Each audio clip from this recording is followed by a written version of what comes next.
பிளவை உண்டாக்கும் என்று சொல்வதோடு தான் பெற வேண்டிய இரத்தத்தில் முழுகி அந்த பிளவின் முதற்கனி என்கின்றார்.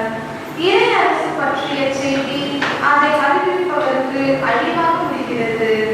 பிளவு, துன்பம், அறிவிப்பவரின் அழிவு, இந்த மூன்றும் தான் இறை அரசை தாக்குங்கள். இயேசுவை அல்லது இறை அரசை தெரிந்து கொண்டால் நாம் மாற்றத்தை விட்டுவிட்டல் அவசியம். இதற்கு தேவை மனதிடம். தனக்கு துன்பம் வந்தாலும் நாம் தேர்ந்து கொண்டது இதுதான் என்று நினைத்து நிற்கிறார்கள் எரேமியாவும் இயேசுவும். அவரின் மேல் நாம் கண்களை பதிய வைப்போம் என்று சொல்லி எரேமியர் திருமாளரும் ஆசிரியரும் தன் மக்களை அழைக்கின்றார்கள். அனைவரின் மேல் கண்களை பதிய வைப்போம். நம் கண்கள் கசங்கலாம், ஆனால் இறுதியில் நம் பார்வை தெளிவாகும். தெளிவான பார்வை பெற்ற திருப்பதியும் மன்றாடுவோம். திருப்பதியானது சின்னப்பராஜ் குடும்பத்திற்காகவும் இறைவன் செய்த நன்மைகளுக்கு நன்றியாகவும் கிரண், வர்ஷா, நவீனா உடல் நலக்காகவும் நல்லமுறை பணி செய்யும்படியாக கொடுக்கப்படுகின்றது. தூய மறை நிகழ்வுகளை கொண்டாட நாம் அறிவுறும் பொருட்டு பாவங்களை ஏற்றுக்கொள்வோம். எல்லாம் இறைவனிடமும்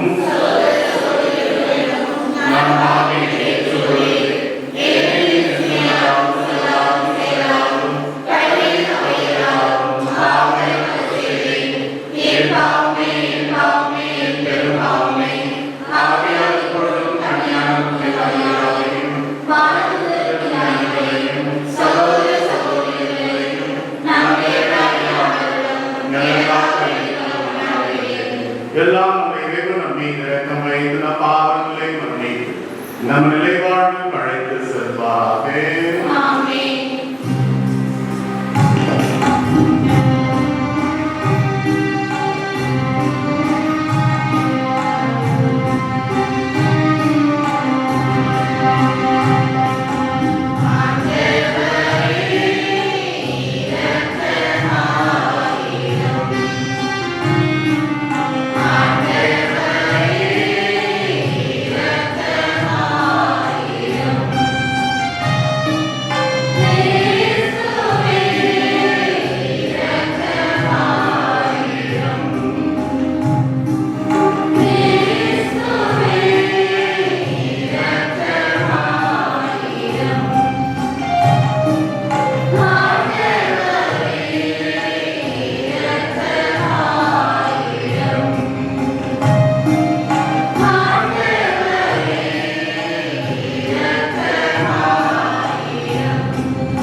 மன்றாடுவோமாக.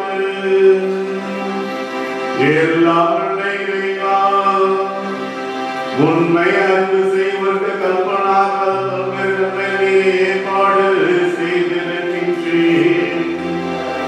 எங்கள் இடையில் அன்பினை பொழிவதால் நாங்கள் உண்மை அனைத்திலும் மேலாக ஒன்று செய்து எல்லா வகைகளும் எதிர்பார்த்தவரையும் கடந்து உம் வாக்குறுதிகளை நாங்கள் பெற்றுக் கொள்வோமாக. உம்மோடு துணியாவியாய் உரைத்து இறைவனாய் என்றென்றும் வாழ்ந்து ஆட்சி செய்கின்ற எங்கள் ஆண்டவர் உம் திருமகனாகிய இயேசு கிறிஸ்து வழியாக உம்மை மன்றாடுகின்றோம்.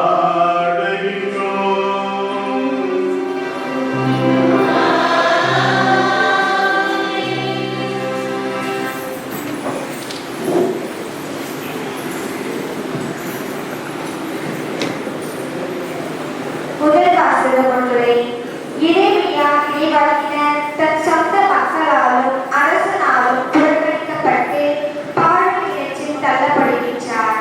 அவரின் இறைவாக்கும் செய்தியும் மக்களுக்கு அச்சம் தருவதாலும் மக்களை மகிழ்ச்சிப்படுத்தாததாலும் இவ்வாறு செய்கின்றனர் மக்கள். இருந்தாலும் எத்தியோப்பிய ஒருவர் அரசனிடம் முறையிட அரசனும் எரேமியாவை விடுவிக்க ஆணையிடுகின்றார். இவ்வாறாக ஒரே நகரில் சிலர் எரேமியாவுக்கு சார்பாகவும் பலர் அவருக்கு எதிராகவும் இருக்கின்றனர்.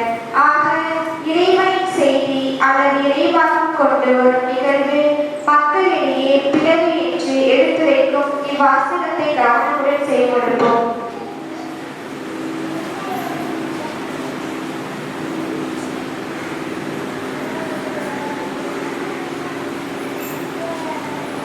ஆண்டவரே பேசும், ஆண்டவரே பேசும், ஆண்டவரே பேசும். முதல் வாசகம். நாடெங்கும் வழங்கும் காரணமாக இருக்கும்படி என்னை பெற்றார். அதிகாரம் 38 இறைவசனங்கள் 4, 6, 8, 10 இறைவசனங்களுடைய இறைவனின் வாசகம். அந்நாட்களில் தலைவர்கள் அரசனை பார்த்து இம்மனிதன் கண்டிப்பாக சாக வேண்டும், ஏனெனில் இவன் இவ்வாறு பேசி இந்நகரில் எஞ்சியுள்ள போர் வீரர்களையும் மக்கள் அனைவரையும் மனம் தளர செய்து வருகிறான். இந்த ஆள் இம்மக்களின் அழிவு தேடுகிறானே அன்றி நலனை தேடுவதில்லை என்றார்கள். அதற்கு அரசன் செதேக்கியா நன்று, அவனை உங்களிடமே கையெழுக்கிறேன், ஏனெனில் உங்களை பகைத்துக் கொண்டு அரசனால் எதுவும் செய்ய இயலாது என்றார். எனவே அவர்கள் எரேமியாவை எதுவும் செய்யாது என்றான். எரேமியாவை பிடித்து காவல்கூடத்தில் அரசமகன் மல்கியாவுக்கு சொந்தமான பாழ் கிணற்றுக்குள் கயிற்று கட்டி அவரை கீழே இறக்கிவிட்டார்கள். அக்கிணற்றில் தண்ணீர் இல்லை, சேறு மட்டுமே இருந்தது. எனவே எரேமியா சேற்றுக்குள் புதையப்படைகிறார். இது ஆண்டவரின் அருள்வாக்கு.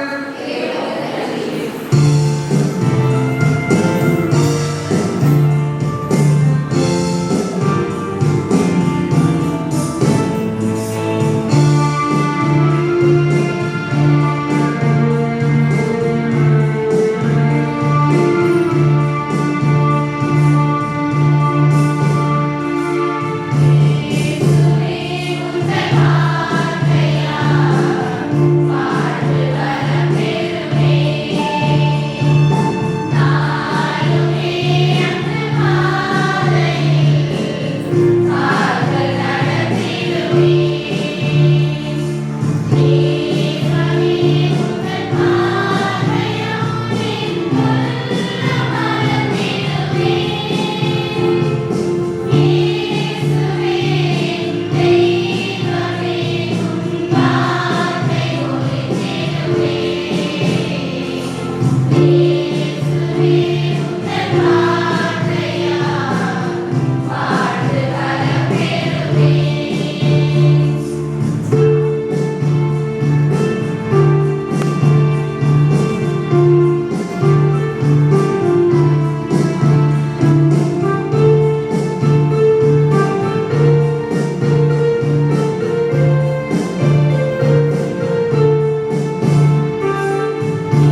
நம்பிக்கை என்றால் என்ன என்று வரையறை செய்திருக்கு.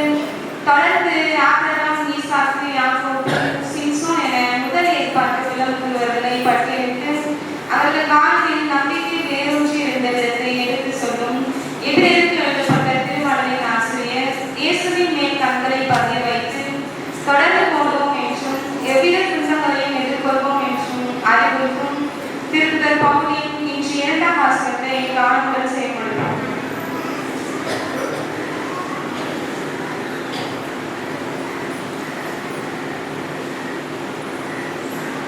ஆண்டவரே பேசும், ஆண்டவரே பேசும். 2ஆம் வாசகம். நமக்கு குறிப்பிட்டுள்ள பந்தயத்தில் மன உறுதியோடு ஓடுவோமாக. எபிரேயருக்கு எழுதப்பட்ட திருமுகத்திலிருந்து வாசகம். அதிகாரம் 12 இறை வார்த்தைகள் 1 முதல் 4 முடிய.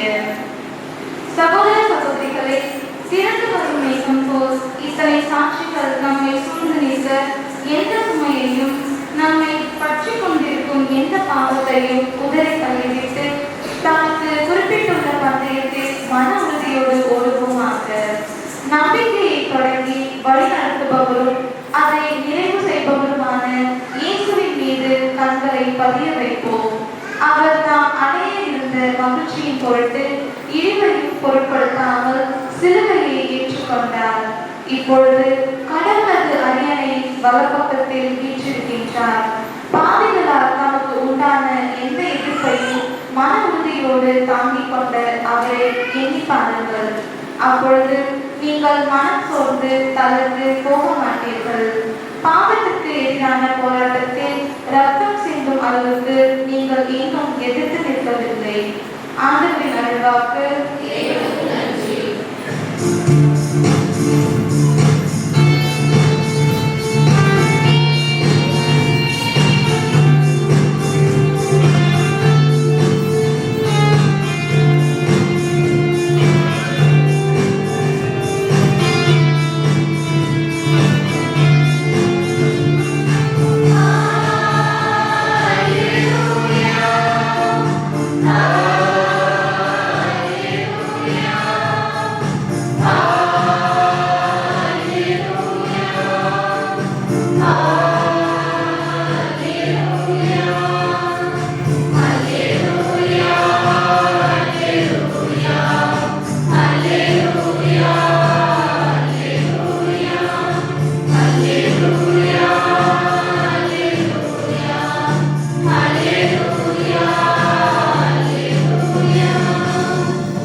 ஆண்டவரோடு இருப்பாராக.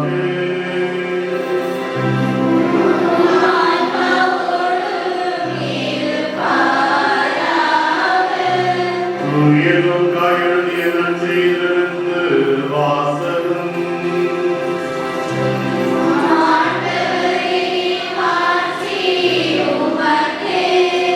அதிகாரம் 12 இறை வசனங்கள் 49 முதல் 53 முடிய. அக்காலத்தில் இயேசு தன் சீடரை நோக்கி கூறியது, மண்ணுலகில் தீ மூட்ட வந்தேன், அது இப்பொழுதே பற்றி எரிந்து கொண்டிருக்க வேண்டும் என்பதே என் விருப்பம். ஆயினும் நான் பெற வேண்டிய ஒரு திருமுழுக்கு உண்டு. அது நிறைவேறும் அளவும் நான் மிகவும் மன நெருக்கடிக்கு உள்ளாகி இருக்கிறேன். மண்ணுலகில் அமைதியை ஏற்படுத்த வந்தேன் என்றால் நினைக்கிறீர்கள்? இல்லை, பிளவு உண்டாக்கவே வந்தேன் என உங்களுக்கு சொல்லுகின்றேன்.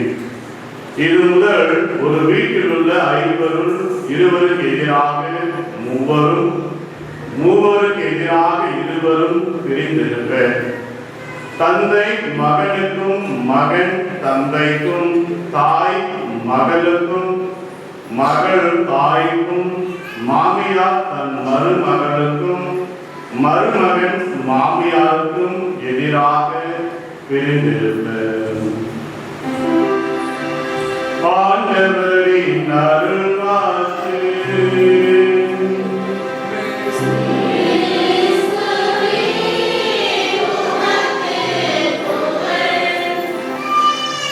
தீயை மூட்டவே வந்தேன். இன்றைய வாசகம் வித்தியாசமாக இருக்கு. என்னடா இயேசுனார் இப்படி சொல்றாரு அப்படின்னு நினைப்போம். மண்ணுலகில் தீ மூட்ட வந்தே அது இப்பொழுது பச்சை எரிந்து கொண்டிருக்க வேண்டும். இதை அப்படியே நேரம் படிச்சா நமக்கு நிறைய அடுத்தது மண்ணில் அமைதியை ஏற்படுத்துவதற்கு நினைக்கிறீங்க இல்லை, பிளவு உண்டாக்கவே வந்தேன் என உங்களுக்கு சொல்லுகிறேன். முதல் வீட்டில் இருப்பவங்க பிரிக்கப்படும். மருமகன் மாமனாருக்கு எதிராகவும், மருமகள் மாமியாருக்கு எதிராகவும், அப்பன் பிள்ளைக்கு எதிராகவும், பிள்ளை அப்பனுக்கு எதிராக அந்த பிளவு உண்டாக வந்தேன். இது படிக்கும் போது வித்தியாசமாக இருக்கு. கடா ஏசினாரு, இப்படி பேசுறாரு, இப்படி சொல்றாரு என்ற ஒரு எண்ணம் எல்லாருக்கும் வரும். ஏன் பிளவு உண்டாக்கவே, தீயை உண்டாக்கவே வந்தேன் அப்படின்னு சொல்லும் பொழுது இது ஒரு பக்கம் இப்படி பார்த்தாலும் இதை ஆழமாக சொன்னேன். அதாவது பிளவு இப்போ ஒரு குடும்பத்தை இரண்டாம் பிரிக்கிற ஒரு பிளவு, கணவன் மனைவியை இரண்டாம் பிரிக்கிற ஒரு பிளவு, இப்போ பாடலாச இரண்டாம் பிரிக்கிற ஒரு பிளவு, ஊரை இரண்டாம் பிரிக்கிற ஒரு பிளவு. அப்படிதான் இது அர்த்தம். படிச்சா மேலோட்டமா படிச்சா அப்படிதான் புரியும். அதாவது சொல்றாங்கன்னாக்கா அமைதி ஏற்படுத்த வந்தேன் நினைக்காதீங்க, பிளவு உண்டாக வந்தேன். அதே போன்று தீ மூட்ட வந்தேன், அது இப்பொழுது பச்சை அடிக்கும். அப்படின்னா ஒரு சில நேரத்தில் மேலோட்டமா படிச்சா இது எப்படிதான் நான் பார்த்தோம் எடுத்தது.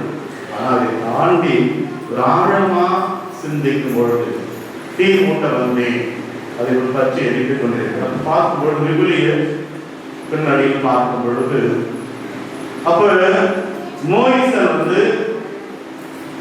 சீனாய் மலைக்கு போறார். அங்கு முட்புதர் எரிந்து கொண்டிருக்கின்றது, தீ எரிந்து கொண்டிருக்கின்றது. முட்புதர் கருகவே இல்லை. கடவுளுடைய பிரசன்னத்தை அதை குறிக்கிறது. மோயிசன் அழைக்கப்படுகிறார். இஸ்ராயல் மக்களை மீட்பதற்காக அவர் அழைத்து செல்லப்படுகிறார்.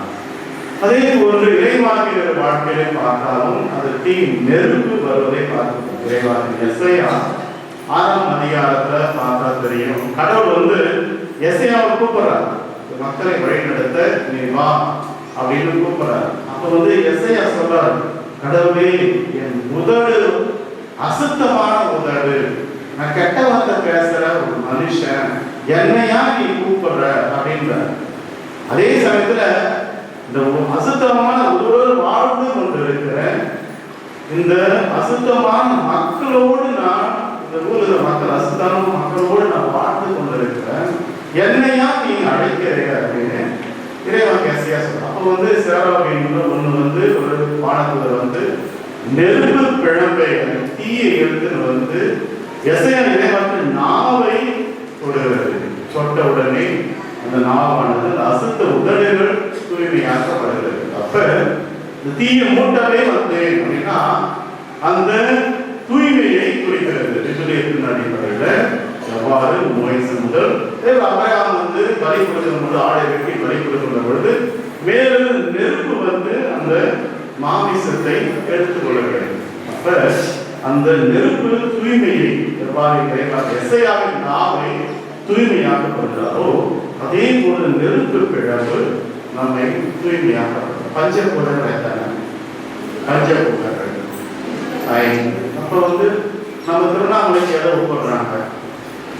திருவண்ணாமலைக்கு நெருப்பு பஞ்சபூதம் 5 தலங்களில் பஞ்சபூதம்ல ஒண்ணு திருவண்ணாமலை. அப்ப இறைவனுடைய பிரசன்னத்தை குறிப்பதற்காக அப்ப எங்கெல்லாம் அந்த தீ இறை பிரசன்னம் வருகிறதோ அங்கு இறையாற்றல் செயலாற்றுவதாக விவிலியம் எடுத்து காட்டப்படுது. அப்ப ஆண்டவர் அந்த தீ நம்ம எதை குறிக்கிறது என்றால் திருமுழுக்கை குறிக்கிறது. நான் தீ மூட்ட வந்தேன், நான் தரும் திருமுழுக்கு. இந்த தீயானது தூய் ஆவியார், அதாவது நந்தபசு பெருவிழாவில் அப்போஸ்தலர் அன்னை மரியாவும் ஒன்றாக இருக்கின்ற பொழுது தீ பிழம்பு தலை வருகிறது. அவர்கள் பல்வேறு மொழிகள் பேசுகிறார்கள், புரியாதை பெற்று பல இடங்களுக்கு அவர் செல்லுகிறார்கள். அப்ப நாம அதே நெருப்பை பெறுகிறோம். திருமுழுக்கினால் நாம் நெருப்பை பெறுகிறோம். ஆனா ஆண்டவர் வார்த்தை சொல்றார், தீ மூட்டு. அதுக்கடுத்து நான் பெற வேண்டிய திருமுழுக்கு ஒன்று உண்டு. நான் பெற வேண்டிய திருமுழுக்கு ஒன்று உண்டு அப்படின்னாக்க அந்த திருமுழுக்கு எதை குறிக்கிறது என்றால் அந்த தீயோடு இந்த திருமுழுக்கு ரத்தத்தால் பெறுகின்ற ஒரு திருமுழுக்கு அப்படின்னா ஒரு மன வேதனை வருகிறது, மன கலக்கம் வருது. நான் பெற வேண்டிய திருமுழுக்கு ரத்த திருமுழுக்கு அப்படின்னா சிலுவையில் தொங்குகின்ற பொழுது அந்த ரத்தத்தால் அந்த திருமுழுக்கு பெற வேண்டும் என்பதை புரிந்து பார்க்கிறார். அன்புகளுடைய அந்த தூய ஆவியை பெறுகின்ற நாம் ஒவ்வொருவரும் அப்ப எந்த அளவுக்கு உண்மையோடு வாழ்கின்றோம், நேர்மையோடு வாழ்கின்றோம், சிந்திப்பதற்காக நெருப்பை பெறுகின்ற நாம் பஞ்சபொருள் ஒருவரையும் ஒன்றாக இருக்கின்ற அந்த தீயை மூட்ட வருகின்ற இறைவன் நம் உள்ளத்தில் அந்த தீயானது எரிச்சு கொண்டிருக்க வேண்டும். திருமுழுக்கு பெற்ற ஒவ்வொருவரும் அந்த தூய ஆவியின் அந்த தீயை பெற்ற ஒவ்வொருவரும் அந்த மனதில் அந்த தீ மூண்டுகின்ற பொழுது அந்த மனதில் அந்த தீ எரிந்து கொண்டிருக்கின்ற பொழுதுதான் உண்மையான கிறிஸ்துவா வாழ முடியும். ஆமென்.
கடவுள் நமக்கு செய்த நன்மைகள் என்று கூறுகிற ஒன்றாக கூடியுள்ளனால் அவரை ஒன்றாகவும் நம் தேவைகளுக்காகவும் செய்வோம். இந்நாடுகள் எனக்கு குரலுக்கு செவி சாய்க்கின்றன, அவையும் என்னை பின்தொடர்கின்றன என்கிற நற்செய்தி வாய்ப்புகளுக்கு ஏற்ப இறைமக்களாகிய நாங்கள் அனைவரும் தாயும் திரு அவையை வழிநடத்தி வருகிற எங்கள் திருத்தந்தை நீயும் ஆயர்கள், குருக்கள், புலவர்கள் ஆகியோரில் நல்லாயனா உண்மை கண்டு உன் குரலுக்கு செவி சாய்த்து பின்தொடர வேண்டும் என்று இறைவா உண்மை மன்றாடுகிறோம். மண்ணுலகில் நீர் கூட்ட வந்த அன்பின் நெருப்பையும் நீதியின் சுடரையும் அணைத்துவிட்டு பகைமையின் பாதையில் பயணிக்கும் இவ்வுலகில் உலகின் தலைவர்களையும் இந்நாட்டின் தலைவர்களையும் சமத்துவம், சமய சார்பின்மை, சகோதரத்துவம், சமாதானம் ஆகிய விழுமியங்களின்படி வாழ்கிற மற்றும் ஆளுகிற நல்லவராய் நீ உருமாற்ற வேண்டும் என்று இறைவா மன்றாடுகின்றோம்.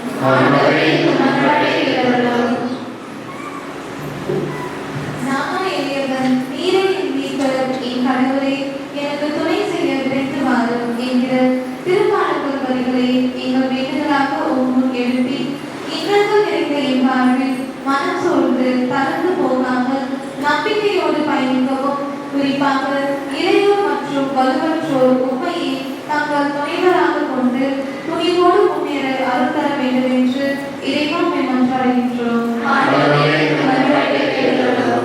யூகி ஆண்டினை கொண்டாட வரும் நாங்கள் அனைவரும் நம்பிக்கையை தொடர்ந்து வழிநடத்துவோரும் அதை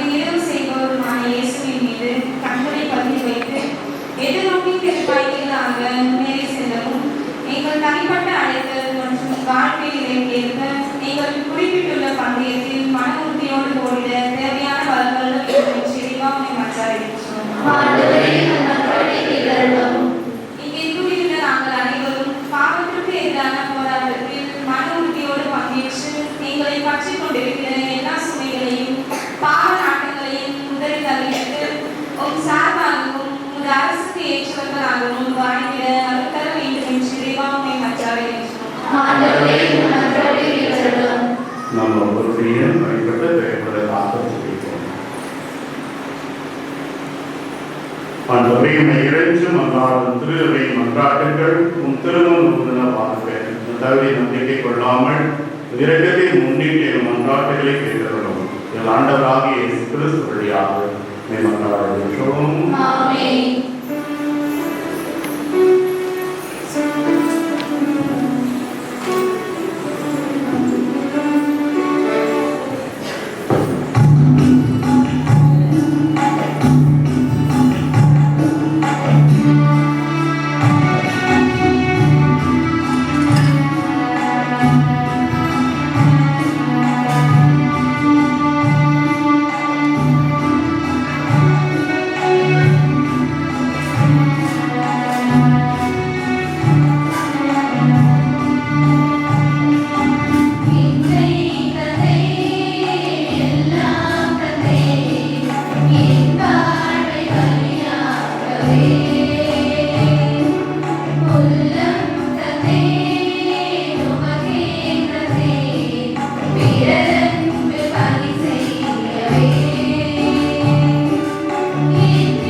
சகோதரர்களுடைய உங்களுமான பணி எல்லாம் இறைவனை கருத்துதான் பணி வந்தார்கள்.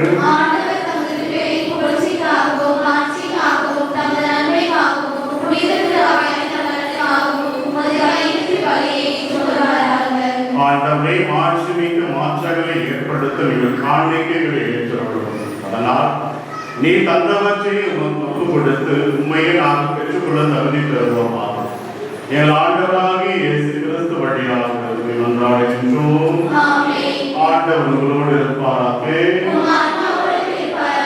இறைவனை மேலே இறக்குங்கள். நம் இறைவனாகிய ஆண்டவருக்கு நன்றி கூறுவோம். ஆண்டவரை தூயவரான தந்தையே என்றும் எல்லா நன்மை இறைவா, எங்கள் ஆண்டவராகிய ஆண்டவராகிய கிறிஸ்து வழியாக என்னாலும் இவ்விடத்திலும் நாங்கள் உமக்கு நன்றி செலுத்துவது மெய்யாகவே தகுதியும் நீதியும் ஆகும். எங்கள் கடமையும் மீட்புக்குரிய செயலும் ஆகும். ஏனெனில் கிறிஸ்து பிறந்து உண்மைய பாவனிலிருந்து மனிதரை புதுப்பித்தார். பாடுபட்ட எங்கள் பாவங்களை அடைந்தார். இறந்தோடமிருந்து உயிர்த்தெழும் நிலைவாழ்வுக்கு வழிவகுத்தார். தந்தையே, அவர் விண்ணிலேறி வந்து விண்ணகத்தின் கதவுகளை திறந்து வைத்தார். ஆகவே வானக தூதர் அணிகளோடும் புனிதரின் பெருந்தரோடு நாங்கள் சேர்ந்து உமக்கு புகழ்ச்சி பணி செய்து முடிவின்றி சொல்லுவதாவது: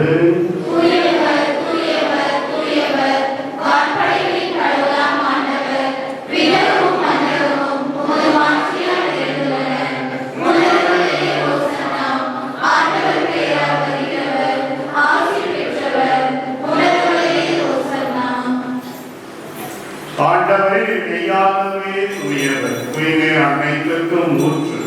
ஆகவே ஒரு தூயாமை பொழிந்து காணிகளை தூய்மைப்படுத்த வேண்டுகின்றோம். இவ்வாறு எல்லாண்டும் இயேசு கிறிஸ்துவின் உடலும் இரத்தமுமாக எங்களுக்கு இவை மார்பனமாக அவர் பாடுபட உடல் கணிந்து நம்மை கையளித்த போது அப்பத்தை எடுத்து நன்றி செலுத்தி அதை விட்டு தன் சீடருக்கு அளித்து அவர் கூறியதாவது: அனைவரும் இதிலிருந்து பெற்று கொள்ளுங்கள், ஏனெனில் உங்களுக்காக கையளிக்கப்படும் என் உடல்.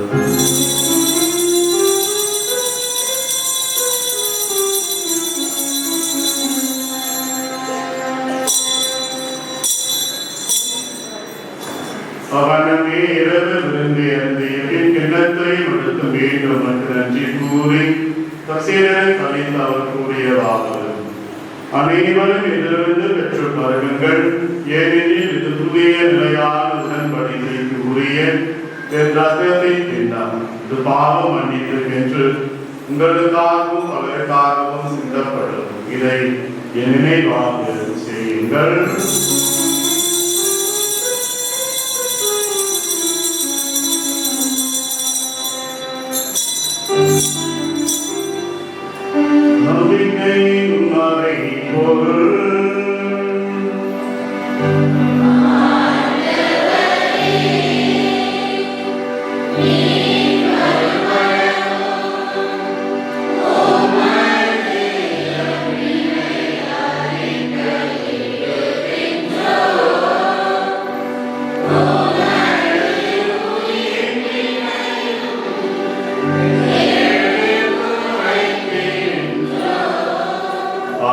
ஆண்டவரே, நாங்கள் கிறிஸ்துவை இறப்பினையும் உயிர்ப்பினையும் நினைவு கூர்ந்து வாழ்வு தரும் அப்பத்தையும் மீட்பளிக்கும் எண்ணத்தையும் ஒப்புக் கொடுக்கின்றோம். உன் திருமணம் என்று உன் ஊழியம் புரிய தந்தரைகளை ஏற்றுக்கொண்டீர். எனவே உமக்கு நன்றி செலுத்துகின்றோம். மேலும் கிறிஸ்துவின் உடலிலும் ரத்தத்திலும் பங்கு கொள்ளும் எங்களை தூய் ஆவியா உண்டு சேர்க்க வேண்டும் என உம்மை தாழ்மையுடன் கொண்டாடுகின்றோம். ஆண்டவரே, உலகெங்கும் பரவியிருக்கும் திரு அவை நினைவு தோன்றலும். எங்கள் திருத்தந்தை காந்தியோ எல்லா திரு நிலையங்கள் அனைவரோடு திரு அவை அன்பில் நிறைவேற செய்கிறோம். எல்லாம் இறைவன் நாளையும் நிறைவாக ஆசிரியப்படியாக மேலும் திருப்படைப்புகளுக்கு செவிக்கப்படுகின்ற சின்னப்பராஜ் ரோஸ்பீட் குடும்ப கற்களுக்காகவும் இறைவன் செய்த நன்மைகளுக்கு நன்றியாகவும் கிரண் வர்ஷா நவீனா உடலுக்காகவும் நல்ல முறையில் பணி செய்யவும் வந்தாகவும் மேலும் உயிர்த்தை எதிர்நோக்குடன் உயிர் கொள்ளும் எங்கள் சகோதர சகோதரிகளையும் இறந்தோர் அனைவரையும் விளக்கத்துடன் நினைவு கூர்ந்து திருமுக ஒளியில் ஏற்றலும் என் அனைவர் மீது விளக்கமாயிரும். கடவுளின் கண்டிப்பாயான புனித மரியா, அவருடைய கணவரான புனித யோசேப்பு, புனித திருத்தூதர்கள், இவ்வுலகில் நமக்கு வந்தவராய் இருந்த ஆகிய புனிதர் அனைவரும் நிலைவாழ்வு பங்கு கொண்டு தகுதி பெற்று உன் திருமகன் இயேசு கிறிஸ்து வழியாக உம்மை புகழ்ந்தேத்தும் பரவருள் கொண்டாடுகிறோம்.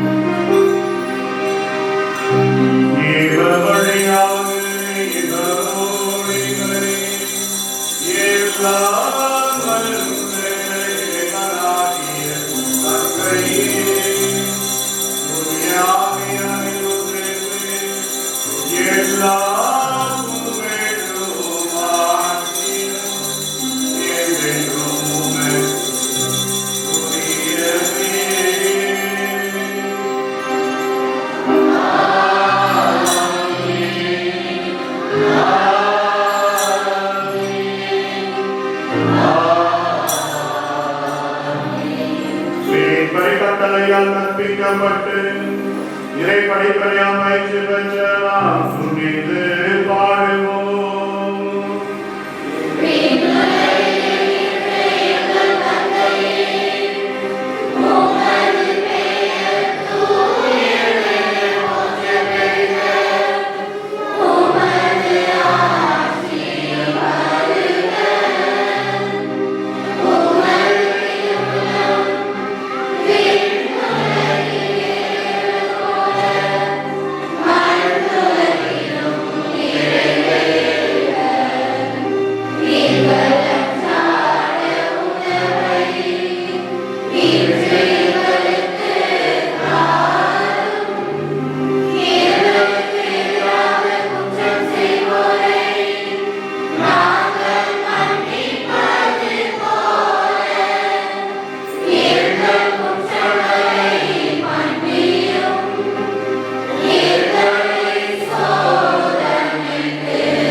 அமைதியை உங்களுக்கு விட்டு சொல்கின்றேன், என் அமைதியை உங்களுக்கு அளிக்கிறேன் என்று திருத்தூதர்களுக்கு மொழிகிறேன். எங்கள் பாவனை பாராமல் திரு அவை நம்பிக்கையை கண்ணோக்கி உமது திருவுளத்திற்கு ஏற்பதற்கு அமைதியும் ஒற்றுமையும் அளித்திருப்பீராக. என்றென்று வாழ்ந்து செய்கின்றவர் நீரே. ஆண்டவருடைய அமைதி உங்களோடு என்று இருப்பதாக. ஒருவருக்கு ஒரு அமைதியை பகிர்ந்து கொள்ளும்.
Thank you.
ஆண்டவரோடு இருப்பாராக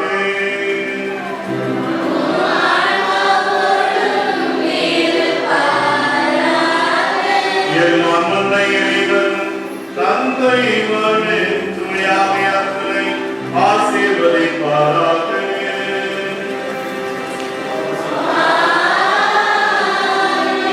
சென்று வாருங்கள், திருப்பலி முடிந்தது.